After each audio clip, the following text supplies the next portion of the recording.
And it says here that our main speaker is Russ. Russ, very well.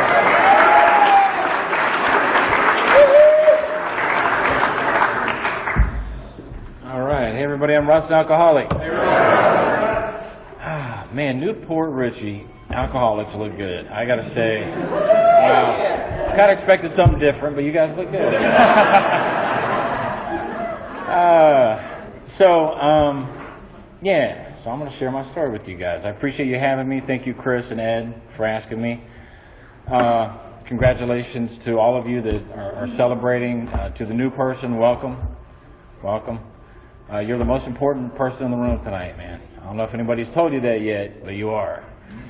And so I'll probably be looking at you a lot, trying to make you nervous. My sobriety date is December 9th, 2007. I'm in my 8th year sobriety, or my 9th year of sobriety. I have 8 years sober. My home group is a mustard seed meeting. We meet Monday nights in Tampa. We have our speaker meeting as well. Great speakers. I have a sponsor. His name's Gene Luker.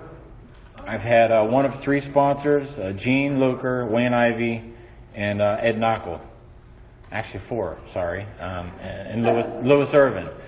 So when I refer to my sponsor, it could be any one of those 4. Yeah, I'm going to keep it simple like that.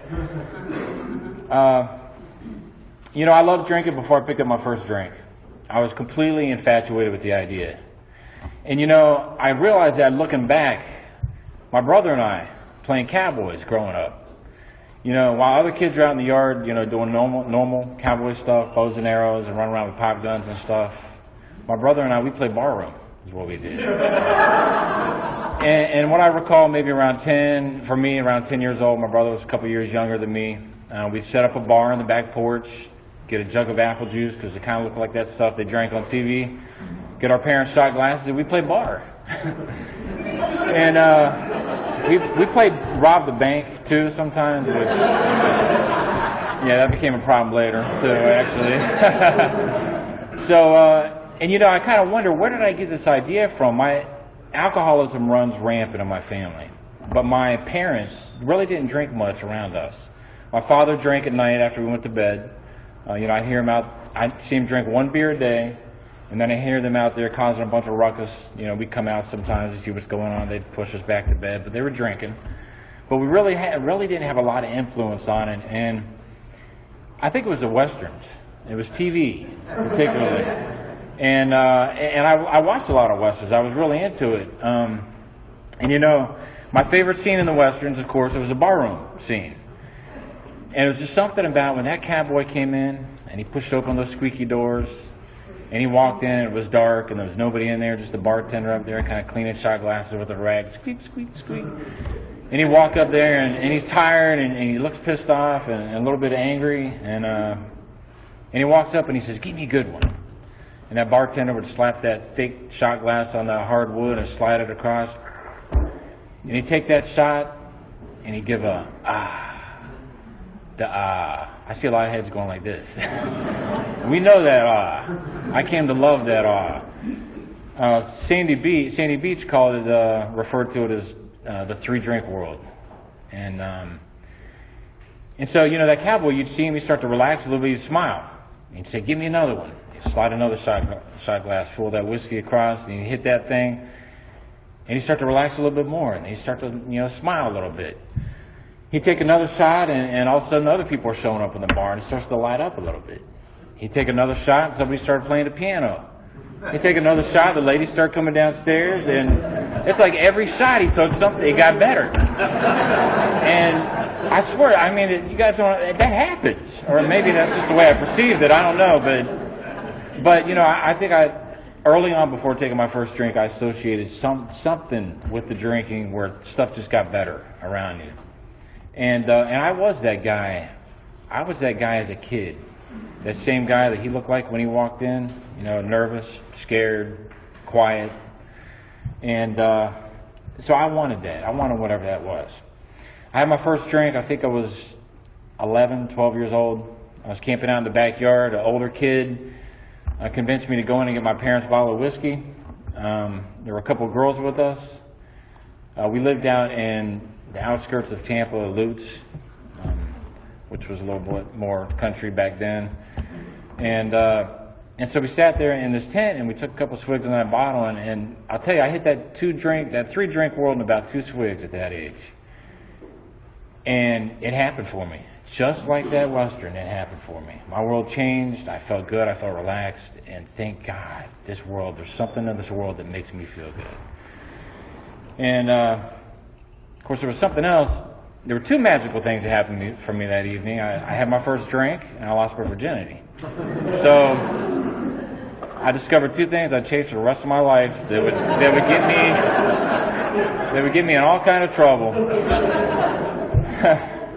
So I knew drinking was a thing for me. About this time, I had a series of tragedies happen in my life. My parents were divorced. One of my parents was caught cheating on the other one. My parents divorced. My mom moved into the city, into Tampa, and my brother and I stayed with our father. Right about this time, I was sexually abused by a man in our neighborhood, and that went on for a couple of years. I would go to his house. He'd give me alcohol. He'd give me drugs. He'd pump me full of alcohol, pump me full of drugs, and do his thing. And that happened a couple of times a week for a couple of years. So, obviously, that was a bad thing. That was one of those secrets I was taking to my grave, and now I'm sharing it in front of a crowd. It's funny how that happens. And that. My father, he was age 42, I was 15 at the time, and he died of a sudden heart attack. Very unexpected. He was a healthy guy, ran 5 miles a day, a football coach. He passed away, and my brother and I moved into the city with our mom. Now, our mom, she drank. She did drugs at the time. She's a completely different person today, in case I forget to tell you. She's been a yoga teacher for a long time. She leads a spiritual life. She doesn't drink anymore. Absolute miracle. But at this time, she was doing her deal. She was drinking, doing drugs, and dating a lot of guys. And she was pretty busy with her life. So my brother and I, we took to the streets in this neighborhood. And right away, I found the people that had that thing out there, the bottle. And my nervousness around new people, around kids and stuff like that was eliminated as soon as I took a few swigs on that bottle. And did a lot of drinking around that neighborhood, got in a lot of trouble. And I hung out with a lot of crowds too, a lot of different kinds of people: the blacks, the whites, the burnouts, the preps. And it wasn't until years later, looking back, I realized that I was a different person in every crowd. For each of those crowds, I was who they were, I thought they wanted me to be. And when I became aware of this, looking back later, was why was I so uncomfortable a lot of the time, was when those crowds would mix and I would be there, I didn't know how to act. Well, I didn't know who the heck I was. That's a hard one to pull off when they're all right there. So that, I didn't know anything about being myself. I wasn't comfortable with myself, and I surely wasn't going to show who I was to the world. My drink, I don't want to get too much into war stories. I have a lot of good stuff in my story, so I don't want to waste too much time with the junk. But I can tell you, I've had a lot of consequences to my drinking. I've been arrested a lot. I've been evicted a lot. I've been on the streets. I've lost my car many times. I lost a lot of my girlfriends, hurt my family, destroyed myself on the inside, and got caught up in that cycle, that daily cycle. I remember coming to and swearing I wasn't going to do it again. And I meant it. You could have hooked me to a lie detector and it was saying I was telling the truth. And 12 hours later, I'm drunk. 12 hours later. How does that happen? And it happened again and again and again and again. I was a blackout drinker. I started blacking out early on. It was about 3 or 4 drinks, and that was it. I don't remember anything. And, it wasn't that bad at first. It was funny stuff. My friends would call me, "Do you remember what you did last night?" Yeah, oh yeah, I said that, I did, yeah. And then later it was bad stuff. Do you remember what you did last night? Oh man, really? Wow. And yeah, so it got pretty bad. It was bad. Somehow I met a normal girl. Normal meaning she didn't like to drink. She tried it once. She said it made her dizzy. And she didn't like that. And I'm like, dizzy's good. Like even double dizzy, that's even better, man. Get as dizzy as you can. But she didn't like little dizzy, so she didn't like to drink. But we were a good match because I needed taken care of. I was a mess, and she was a caretaker. And you know, so we hooked up pretty well like that. And you know, she was a great. We're divorced now, so I say was. She was a great person, a very sweet, loving person, and a good person still today. But you know, that's what we had in common then. So we decided we were getting married, and she was okay with my drinking, I thought. Till we were married about 2 weeks, she told me I needed to go to treatment, or stop drinking, or go to treatment, or get out. And I kind of weighed the options, and I'm like, well, oh my God, all right, I'll try the treatment thing. So I went to a 28-day program called the Care, I think it was the Care Unit in Tampa, one of 3 treatment centers in my drinking career, and 28-day program. And I sat in my first group, and they were talking about the steps. They kept pointing to the steps. There's our solution. We're a 12-step based program. That's our solution on the wall. And I started reading through it, and I saw one word on there that was this big to me, and I melted. Yeah, I saw somebody mouth it. God. That was it. You know what I'm talking about. And I was not down with the God thing at all. And, you know, I got to tell you, I got to explain a little bit, too, why. My family history. My father's side of the family were atheists. Like practicing, they believe that you don't believe. Atheists, bumper stickers, the whole deal. Yeah. My mom's side of the family, Jehovah's Witnesses. Yeah, the wearing the ties, knocking on the doors, the whole deal. And it was just not a good mix. Our parents decided they were going to keep my brother and I out of that, and just kind of raise us away from both of those. But we had the influence, you know, back and forth. God, no God, no God, God, no God. So God, no God. I was not down with the God thing. I spent that next 28 days popping on my headphones, Megadeth, sliding down on my chair, and just ignoring the rest of what went on there. I went to a few AA meetings in the druggy buggy. I thought I saw a druggy buggy outside. You guys know the white van druggy buggy? All right, well, yeah, I went to the drug. So I was exposed to AA a little bit. But I left there and went home. Something I forgot to mention, which plays an important part in this part coming up here. I got into a lot of illegal activity. I did a lot of stealing. I stole cars, and I did a lot of burglarizing. You know, I used to think I wasn't a bad guy. I was just trying to support my habit. And until later, I realized that, nah, man, I was a bad guy. I mean, people come home, the doors are all hanging out, and the door's open, and you come out and your car's gone, and which wasn't an uncommon thing for me to come out, my car's gone, I don't know where it's at, but I was an alcoholic. You know, it was down the street or something. But for people who weren't, and they come out, so I did a lot of that, and so I want to mention that because my wife, God love her, she brought me home. She told me I'm staying there for a month, and she locked me in the house. You know, I can open it from the inside, but she locked me in the house, and she took my car keys away, knowing my career as a car thief. But you know what? I went home. I'm not gonna. This is it. I'm like, oh, my life is gonna be great. It's gonna be different. I promise. This is it. By later that evening, before she gets off work, oh my God, I'm in this room. I'm in that house 6-8 hours by myself. It's a dangerous neighborhood for an alcoholic. I left. I went out. I stole my car, and I was off. I was off drinking again. And yeah, and people are like, you know, I got people riding with me. You sure this is your car? Yes, it's my car. Why don't you have the keys? I swear it's my car, man. So it got bad. It got really bad. My wife was pregnant at this time. She was about 4 or 5 months pregnant, so I had a lot of guilt stuff going on. I was a little bit more aware of what was going on with me out there in my active addiction. And I went on like a 3-4 day binge, and she found me, and I came home, and I said, okay, you know what, I'm going to try this AA thing. So we looked it up, found out they had AA in Tampa. They have a lot of AA in Tampa, I found out. So I went to my first meeting in Tampa. It was the Nightly Newcomers group, would later become my home group. And this is a pretty small room, but large crowd, about 80 people packed in there. And it was a smokers meeting back then. Like no ventilation either. Newcomers meeting. It was thick.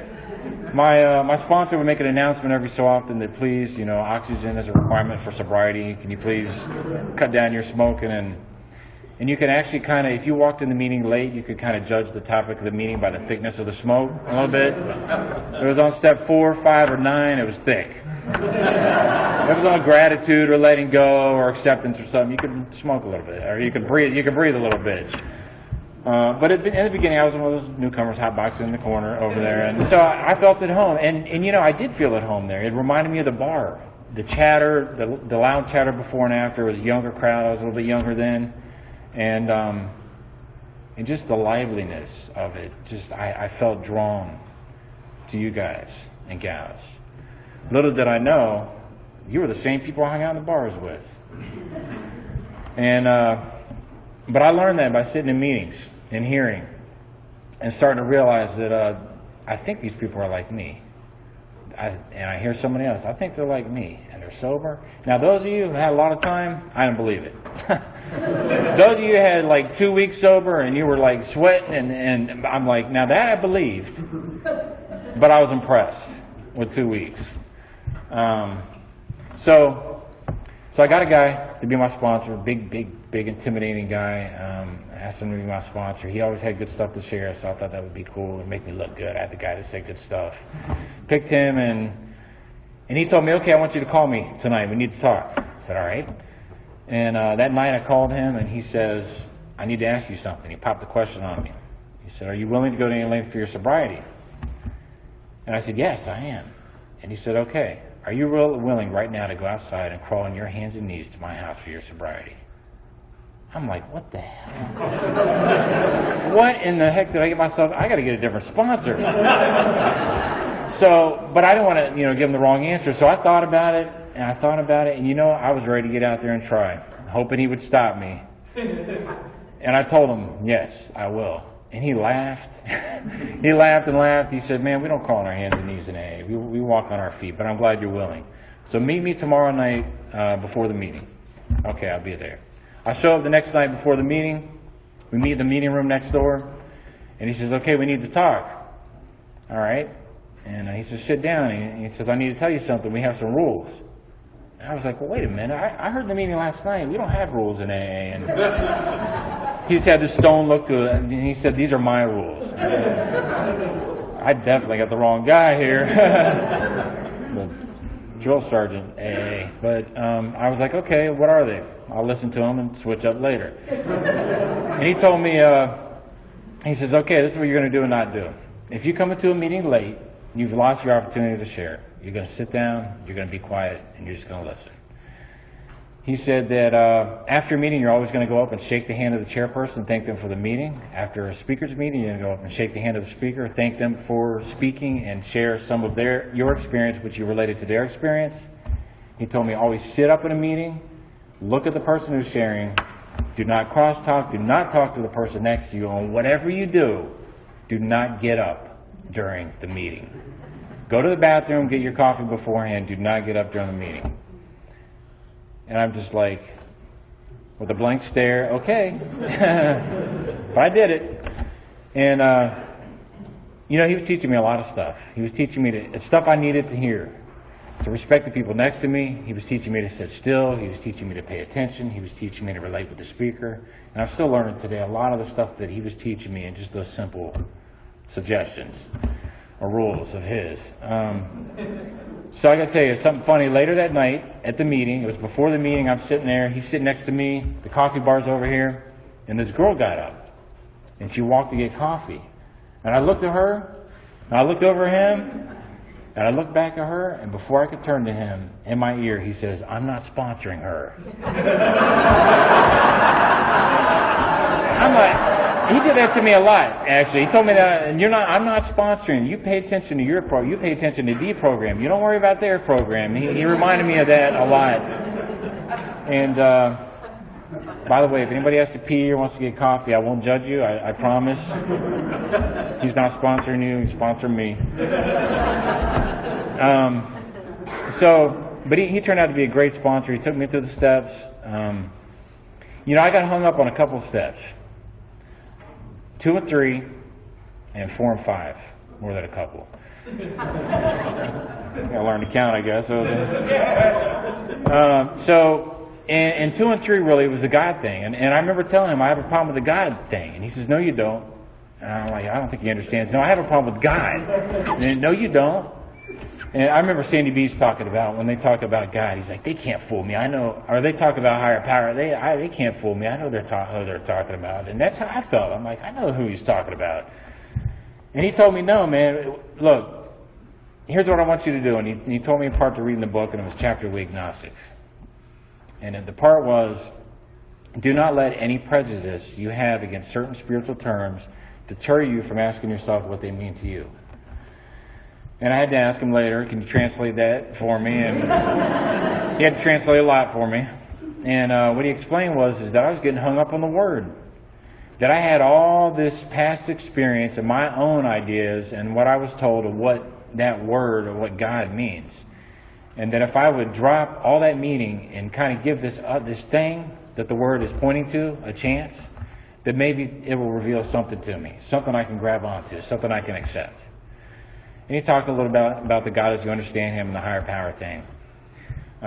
He threw a Zen quote at me, the finger, don't get stuck at the finger pointing at the moon and miss the moon. Well, the word God is the finger. Whatever the God as we understand Him represents, that's that thing behind the Word. And that kind of opened a door for me.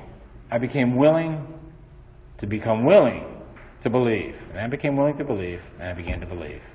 And it opened a door, cracked open. Somewhere in the 12 and 12, I think it's step 2 and 3, maybe, where it says willingness is the key. If we just crack open the door, all we have to do is crack it.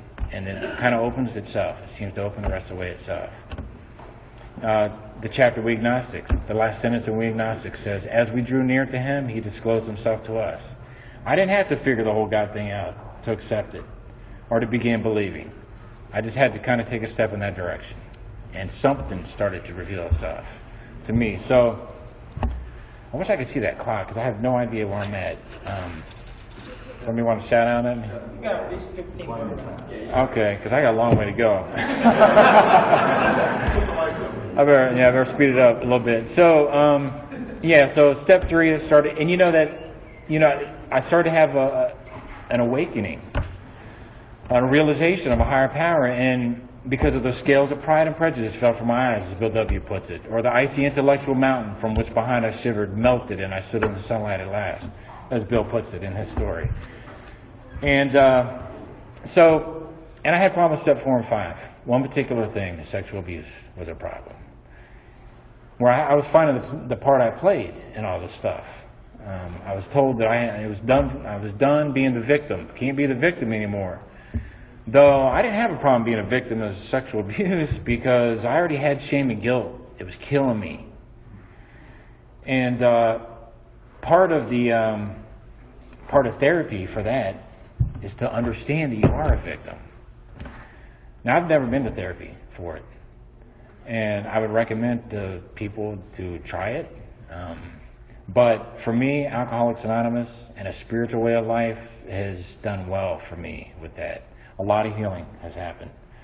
So my sponsor told me, "Well, you're a different case with this, and so here's how we're going to work it." He said that we're going to find your part in the resentment.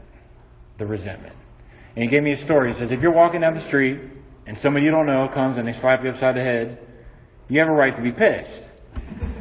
He said, but if you're sitting home a week later and you're angry and thinking about it, that's on you, man. That's on you. And he made the point that, yes, I know it might be hard for you to grasp right now, but the part you're playing is you're keeping that thing alive. Doesn't mean I wasn't justified in being angry. Doesn't mean I condone the behavior. Doesn't mean that I didn't have some kind of right to be upset. But I had to face the fact that I was keeping it alive. I had a lot of right, I thought, to be keeping it alive, and maybe I did. But it doesn't change the fact that I was keeping it alive. And you know that put the power back in my hands. It's to realize that the paintbrush that's been painting my nightmare is in my hand. I can paint what I want. There's a lot of power in taking ownership for our part. So he got me through that too. A door cracked open and a lot of healing has happened since then. He took me through the steps. Okay, I got to run through a lot, 10 minutes. So he took me through the steps. I had my spiritual awakening. I got back into life. I was a high school dropout with a record, but I went back to school. I went to flight school, got my pilot's license, did a lot of flying, flew all over Florida, going to conventions. I was a GSR in my group for a few years, and it was a good time. And I lived happily ever after. No way. A lot more stuff happened. So I drank again, 7 years sober. And I'll tell you what happened was I started getting too much back into life. I got away from AA. I was flying more. I was trying to make more money. And I just got away from it. And I kind of went through, what I like to call the steps of reverse. And it kind of happened in this order for me. 12, I stopped helping other people. It was about me now. 11, it wasn't about my higher power. I wasn't connecting. I wasn't praying. 8, 9, and 10, make amends. Why would I make amends? You guys are the problem now. Character defects, you're the ones with the problem. 4 and 5, I'm hurting at this point, but I'm not sharing it with anybody. Step 3, I return my will and my life back over to me because I'm doing pretty good. Step 2, started to have a little bit more faith in myself rather than my higher power. And step 1, I think I can have one. And I got to tell y'all, there was a lot that led up to it. Relapse is a process. The relapse ends when we pick up the drink. Then we're drinking. It's a process. And, I kind of see alcoholism like a creature with a big mouth and 1,000 arms. Now, the big mouth, that's the obvious thing to stay away from. The bars, people that drink. But it's those 1,000 arms. Dishonesty, resentment, self-centeredness, self-pity. Any one of those that grabs onto an alcoholic without defense, as I was at that time, it started to pull me in. And I get weaker. And the other one started latching on. The next thing I know, I'm at that mouth and I'm powerless. I was hanging out with people from work. They took me out to celebrate my 7 years sober. Yeah. And I had one big one that turned into a lot. And I went back out for 7 more years. I had this thing with 7. I was married 7 years and 7-year itch in all ways. So I went back out for 7 more years. And because my life improved, because of recovery, my problems improved too, man. When I went back out, before I was getting misdemeanors, now I was getting felonies. Before I was crashing cars, now I was crashing airplanes. Before I was just hurting myself, now I had 2 kids and a wife who divorced me during that time. So, yeah, all that happened. She divorced me. I was in my addiction. I met another normal girl, same thing. She drank, made her dizzy. She didn't like it. She was different, though. She wasn't going to put up with my crap. So my ex-wife had moved to Pennsylvania with my kids. And my new girlfriend, fiance, decided I need to get out of Tampa. So we're moving to PA. I was like, all right, we'll do it. You buy me a drink on the way, drinks along the way, I'll go. So on our way up, we get to, I had never been any further north than Atlanta, Georgia, okay? It's late November. I'm in shorts and sandals. We get out in northern Maryland to pump gas. I'm like, what the heck? It is cold up here, man. The trees were like dead. The sky was gray. It was not a good thing. And, I'm pumping gas, and I see a guy next to me. He has a Pennsylvania plates. He's pumping gas. And I'm like, hey, man. I'm from Florida. I'm going to Pennsylvania. I'm moving to Pennsylvania. They laughed. He laughed. He said, wow, that's funny. We live in Pennsylvania. We're moving to Florida. And I got to tell you, I understand why he was laughing today. He knew what I was getting into. So I went up there and I tried AA in Pennsylvania. And I was there about 5 minutes in their meeting, and I realized right away they didn't do AA right in Pennsylvania.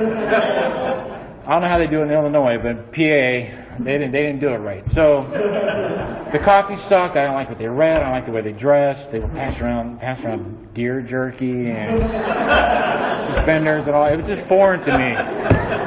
And so I left. And a couple weeks later, I wrecked my car, me and a wall, wrecked into a brick wall, broke my leg, and spent 3 days crying in the hospital while they rearranged my bones. And I came back to that meeting on crutches. And they're just sitting back, smiling, my crutching in. And the meeting started. About 10 minutes into it again, I realized something that, I don't know if they had a big group conscience meeting or something when I was gone. I made some changes because their meetings got better. All of a sudden they were saying just the right stuff. The coffee tastes great. They looked better. The deer jerky was excellent. So it was good, and they obviously they were doing AA right. I just had to get in that frame of mind again. It took a brick wall to smack me back into it, and so I got a sponsor up there. Ran me through the steps again, and I had this thing I did for a while I was there. I kept sharing in meetings. Yeah, I'm sober. I've been sober 2 weeks, but I had 7 years. Yeah, I had 7 years, and how long you have? A week, but I had 7 years, and finally somebody pulled me aside. You got to cut that crap, man. You do not have 7 years. And my sponsor, he told me, he says, that your 7 years, that will become part of your recovery before. So will your drinking, put to good use later, can become part of your recovery. Not a requirement, but can be after the fact, once the program's applied to it. And so, and he was right. But I had to let that go, and I just had to be new again. And people would come up to me, telling me to read something in the book, and I'm like, I know what they're going to tell me. They start, and I would just say, yeah, oh, thank you. Yes, I will. Thank you. That felt great. 7 years sober, I moved back to Tampa. My daughters graduated from high school and college. I moved back to Tampa. Now married to my fiance. We have another daughter, 3 daughters. God paid me back. My gray hair is from. I love them. I have a great relationship with them today. I put them in danger. I scared them. I hurt them. I angered them. We are so tight today, thanks to this program. So I came back to Tampa, and I had to be new again. This time I had 7 years. So I want to say, but I have 7 years. But it was all new people. Pretty much. Not really, but you'll see, man, you stick around 7-10 years and a lot of faces come and go. It's wild. But there were a lot of new faces, so, I was new again and it felt good. But I knew coming back into town, nobody was expecting me, nobody was going to be missing me in the meetings. I had to get busy. And I jumped into the fellowship and got busy. I haven't seen the 2-minute cue card yet, so that's good. But it's probably 2 minutes, huh? All right. All right, so today, I'll keep it simple. Today, man, a lot of good stuff happened in my life as a result of this program. I understand today, one of the things, I shared in a meeting once, I know why I went back out. And at that time, Wayne Ivey, my sponsor, he gave me that look. I'm like, oh, God. He pulled me aside afterwards. Don't you ever say you know why you went back out. And I'm like, well, why? He says, because you're always going to be learning why you went back out. Keep that open mind, man. You always have to stay teachable. Every lesson continues one way or another. Okay. So yeah, I'm still learning. But one reason is not living in the moment, thinking I have 7 years. I got this thing. I had 7 years. I got this thing. It is a daily reprieve. They are not kidding when they say that. There's a lot of stuff in the book they're not kidding about, actually. kind of starting to realize it's all true. But that daily reprieve thing, that's for real.